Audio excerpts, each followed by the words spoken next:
السلام عليكم ورحمة الله خوتي. مرحبا بكم في هذا الفيديو لمتابعة أشغال الملاعب وأوراش البنية التحتية المغربية. اليوم في هذا الفيديو إن شاء الله غادي نشوفوا آخر مستجدات أشغال ملعب المجمع الرياضي الأمير مولاي عبد الله بالرباط. أما بالنسبة لملعب طنجة الكبير وملعب مولاي الحسن فراه شفنا تقدم الأشغال للملعبين في آخر الفيديو على القناة.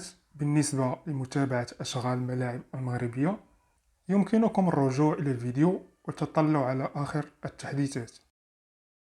أما جديد ملعب الأمير مولاي عبد الله يسير بخطى ثابتة كجميع أشغال الملاعب المغربية التي في طور الإنجاز. أكيد الأشغال تسير نحو النهاية ولم يتبقى الشيء الكثير. كما سلطنا الضوء على الملعب على مستوى التجهيز الداخلي في فيديوهات سابقة، أن أرضية الملعب جاهزة تماما بالمعايير الدولية والتقنيات الحديثة.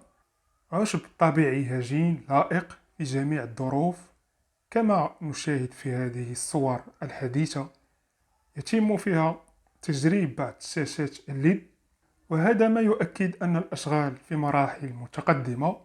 كما نشاهد كذلك أن العشب يتم توسيعه على جنبات مستطيل الأخضر، أو ربما يتم تعشيب المنطقة بالكامل، وهذا ما ورد في بعض المصادر المطلعة.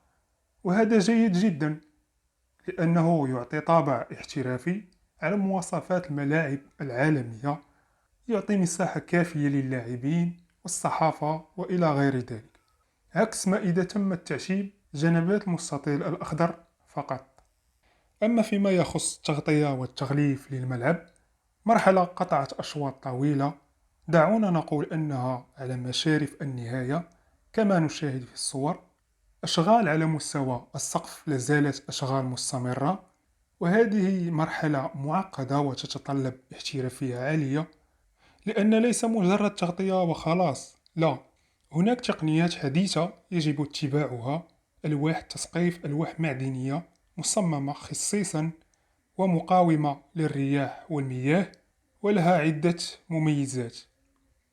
إذن الأشغال في ملعب الأمير مولاي عبد الله تمر إلى المرحلة الأخيرة، ونسبة تقديرنا لإنجاز المشروع على مستوى داخل وخارج الملعب تتراوح ما بين 97 إلى 98% كأقصى تقدير.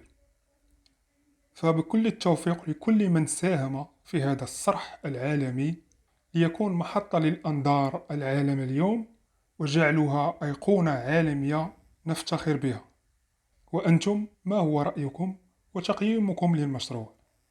المهم، هذا كل ما لدينا اليوم.